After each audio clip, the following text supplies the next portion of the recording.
Hello and good morning everyone, welcome to exam war. आज है 7 दिसंबर और 7 दिसंबर से करंट अफेयर्स के जितने भी इंपॉर्टेंट क्वेश्चंस बन सकते हैं उनको आज के इस वीडियो में हम डिस्कस करेंगे और साथ ही प्रत्येक क्वेश्चन का एनालिसिस भी करेंगे, जिससे उस क्वेश्चन से रिलेटेड एग्जाम में कोई क्वेश्चन आता है तो उसको आप आसानी से सॉल्व कर सकें।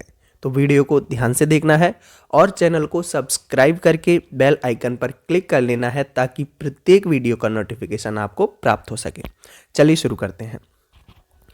पहला क्वेश्चन है, हाल ही में किस उद्योगपति को असम राज्य का सर्वोच्च नागरिक राज्य पुरस्कार दिया गया है? तो किसे दिया गया है? इसका सही आंसर हो जाएगा ऑप्शन सी, रतन टाटा जी को। रतन टाटा, इनको असम राज्य का सर्वोच्च नागरिक राज्य का पुरस्कार दिया गया है। तो असम दिवस के अवसर पर असम की राज्य सरकार ने प्रसिद्ध उद्योगपति रतन टाटा जी को राज्य में कैंसर की देखभाल के लिए उनके योगदान के लिए असम राज्य का सर्वोच्च नागरिक पुरस्कार, जिस पुरस्कार का नाम है असम भावाई पुरस्कार से सम्मानित करने का निर्णय लिया है। असम जिसकी कैपिटल है दिसपुर, मुख्यमंत्री हैं हेमंत बिस्वा शर्मा और राज्यपाल हैं जगदीश मुखी। नेक्स्ट क्वेश्चन है, हाल ही में किसे नेशनल एसेट रिकंस्ट्रक्शन कंपनी के अध्यक्ष के रूप में नियुक्त किया गया है? तो हाल ही में प्रदीप शाह को, ऑप्शन डी सही आंसर हो जाएगा। प्रदीप शाह को एसेट रिकंस्ट्रक्शन कंपनी के अध्यक्ष के रूप में नियुक्त किया गया है। साथ ही साथ आपको कुछ इंपॉर्टेंट नियुक्तियां और याद रखना है जो रिसेंटली हुई हैं। उनमें से आपको याद रखना है कि कानून अपीलीय न्यायाधिकरण का अध्यक्ष किसे नियुक्त किया गया है? तो अशोक भूषण को। Chamber federation of Indian chambers of commerce and industry के महानिदेशक के रूप में किसे नामित किया गया है, यानी कि किसे नॉमिनेट किया गया है? तो अरुण चावला को। नेक्स्ट है, नौसेना स्टाफ के अगले प्रमुख के रूप में किसे नॉमिनेट किया गया है? तो एडमिरल आर हरि कुमार को, एडमिरल अरुण हरि कुमार को नौसेना स्टाफ के अगले प्रमुख के रूप में नॉमिनेट किया गया है। नेक्स्ट है, CISF के प्रमुख किसे नियुक्त किया गया है? तो CISF के प्रमुख हैं सील वर्धन सिंह। चारों बहुत ही इंपॉर्टेंट है, तो चारों चीज आपको याद रखना है। नेक्स्ट है, राष्ट्रीय माइक्रोवेव ओवन दिवस कब मनाया जाता है? तो ये मनाया जाता है 6 दिसंबर को। ऑप्शन सी सही आंसर हो जाएगा, 6 दिसंबर। तो इस दिन माइक्रोवेव का आविष्कार किया गया था। तो बहुत ही अच्छा आविष्कार किया गया था, यानी कि किस प्रकार खाना पकाने और फिर से खाना गर्म करने के लिए इसे सुविधाजनक बनाकर जीवन को आसान कर दिया है। तो इसी को सेलिब्रेट करने के लिए प्रत्येक वर्ष 6 दिसंबर को राष्ट्रीय माइक्रोवेव ओवन दिवस मनाया जाता है, आपको याद रखना है। नेक्स्ट क्वेश्चन है, हाल ही में 10वीं वार्षिक विश्व सहकारी मॉनिटर रिपोर्ट 2021 में किसे पहला स्थान प्राप्त हुआ है? किसे हुआ है? तो इसका सही आंसर हो जाएगा ऑप्शन ए, भारतीय किसान सहकारिता लिमिटेड। भारतीय किसान सहकारिता लिमिटेड को 10वीं वार्षिक विश्व सहकारी मॉनिटर रिपोर्ट 2021 में पहला स्थान प्राप्त हुआ है। तो भारतीय किसान उर्वरक सहकारी लिमिटेड को दुनिया की शीर्ष 300 सहकारी समितियों में नंबर 1 यानी कि नंबर 1 कोऑपरेटिव स्थान दिया गया है। यानी कि इफको देश के सकल घरेलू उत्पाद और आर्थिक विकास में महत्वपूर्ण योगदान दे रहा है। बात करें इफको की, तो इफको की स्थापना हुई थी 1967 में। इफको का मुख्यालय है नई दिल्ली में और इफको के MD एंड CEO हैं डॉक्टर US अवस्थी इसके MD एंड CEO हैं। अगला क्वेश्चन है, चर्चा में रहा चक्रवात जवाद ओडिशा, आंध्र प्रदेश और पश्चिम बंगाल से टकराएगा। इसका नामकरण किस देश ने किया है? तो इसका नामकरण किया है सऊदी अरब ने नामकरण किया है जवाद तूफान का। तो बंगाल की खाड़ी में कम दबाव का क्षेत्र बन रहा है, यानी कि लो प्रेशर एरिया क्रिएट हो रहा है। तो अगर आपने जियोग्राफी में पढ़ा हो कि कहीं पर अगर लो प्रेशर बन रहा हो तो वहाँ पर हवाएं आकर्षित होती हैं, क्योंकि जो हवाएं होती हैं वो high pressure to low pressure जाती हैं।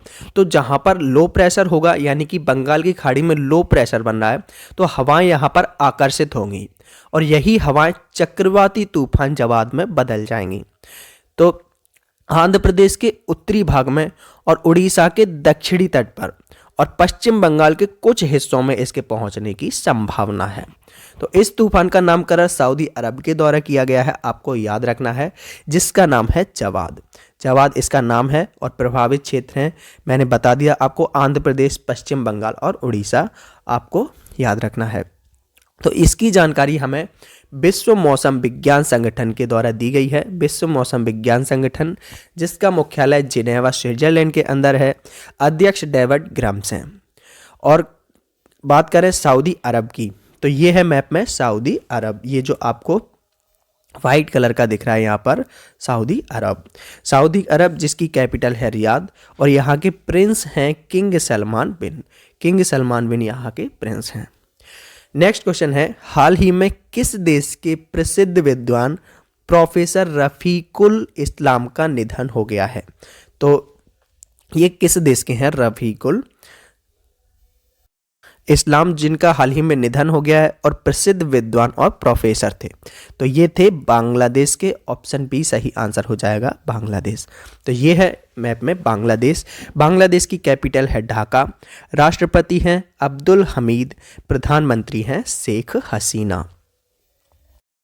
नेक्स्ट है, हाल ही में किस राज्य के गोरखपुर शहर में दूरदर्शन केंद्र के अर्थ स्टेशन का उद्घाटन किया गया है? तो गोरखपुर ये शहर किस राज्य में है? तो ये उत्तर प्रदेश के अंदर है। तो सही आंसर हो जाएगा उत्तर प्रदेश। तो उत्तर प्रदेश के गोरखपुर शहर में दूरदर्शन केंद्र के अर्थ स्टेशन का उद्घाटन किया गया है। तो उत्तर प्रदेश, यहाँ पर हमारे जो केंद्रीय सूचना और प्रसारण मंत्री हैं अनुराग ठाकुर।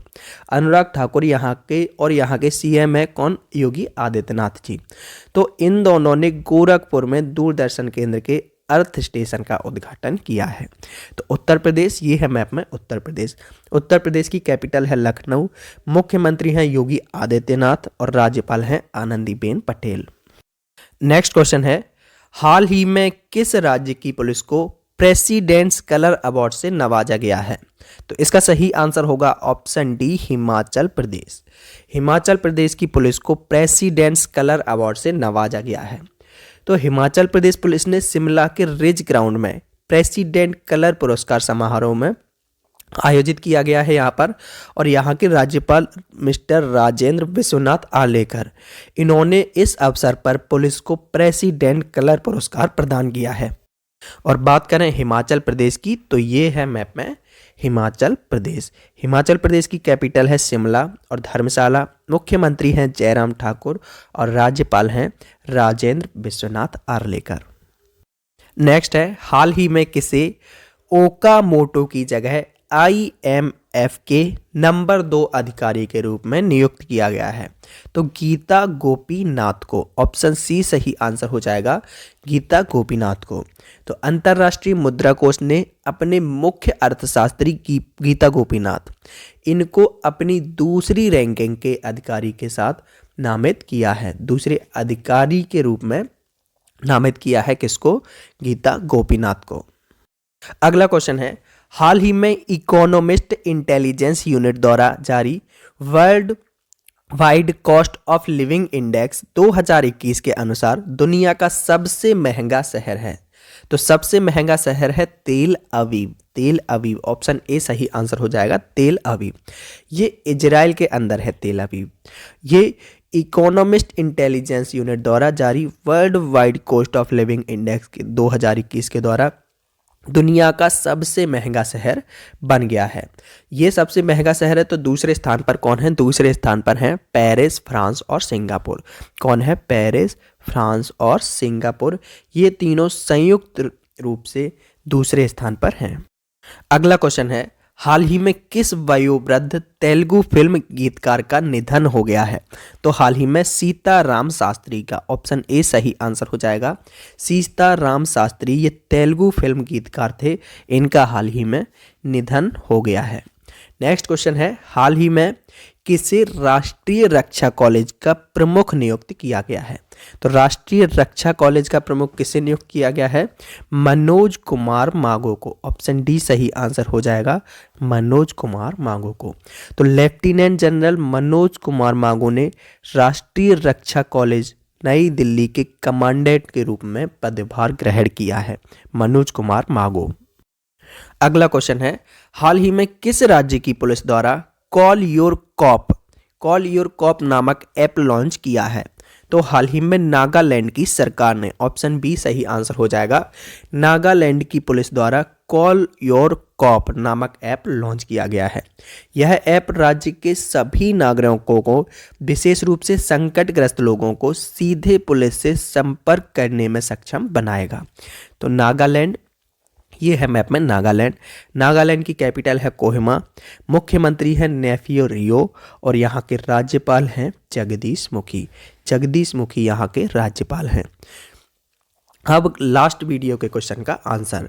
तो पिछले वीडियो में आपसे क्वेश्चन पूछा गया था, हाल ही में किस भारतीय मूल के कार्यकारी को नए ट्विटर सीईओ के रूप में नियुक्त किया गया है? तो पराग अग्रवाल को। ऑप्शन बी सही आंसर था इसका, पराग अग्रवाल को ट्विटर के सीईओ के रूप में नियुक्त किया गया है। और पराग अग्रवाल ये जैक डॉर्जी की जगह लेंगे। जैक डॉर्जी जो कि सोशल मीडिया के दिग्गज सह संस्थापक हैं। अब आज का क्वेश्चन ऑफ द डे, जिसका आंसर आपको कमेंट बॉक्स में देना है। तो आज का क्वेश्चन है, हाल ही में वर्ल्ड एथलेटिक्स ने किसे women of the year award से सम्मानित किया है? तो आपके ऑप्शन है PV Sindhu, Saina Nehwal, Anju baby George और कर्णम मल्लेश्वरी। इसका आंसर आपको कमेंट बॉक्स में देना है और हो सके तो क्वेश्चन के बारे में आपको डिटेल में लिखना है, क्योंकि जिन क्वेश्चन के बारे में आप डिटेल में लिखते हो, उनका एनालिसिस करते हो, वो आपको हमेशा के लिए याद हो जाते हैं। तो ये थे आज के कुछ इंपॉर्टेंट क्वेश्चंस। इन क्वेश्चंस की पीडीएफ डाउनलोड करने के लिए डिस्क्रिप्शन बॉक्स में टेलीग्राम चैनल की लिंक दी हुई है, जिस लिंक पर क्लिक करके आप हमारे टेलीग्राम चैनल से जुड़कर वहां से सारे क्वेश्चंस की पीडीएफ डाउनलोड कर सकते हैं। अगर वीडियो अच्छा लगा है तो वीडियो को लाइक एंड शेयर कीजिए। चैनल को अभी तक सब्सक्राइब नहीं किया है तो चैनल को सब्सक्राइब करके बेल आइकन पर क्लिक कर लीजिए, ताकि प्रत्येक वीडियो का नोटिफिकेशन आपको प्राप्त हो सके। एग्जाम और always with you. Thank you for watching video.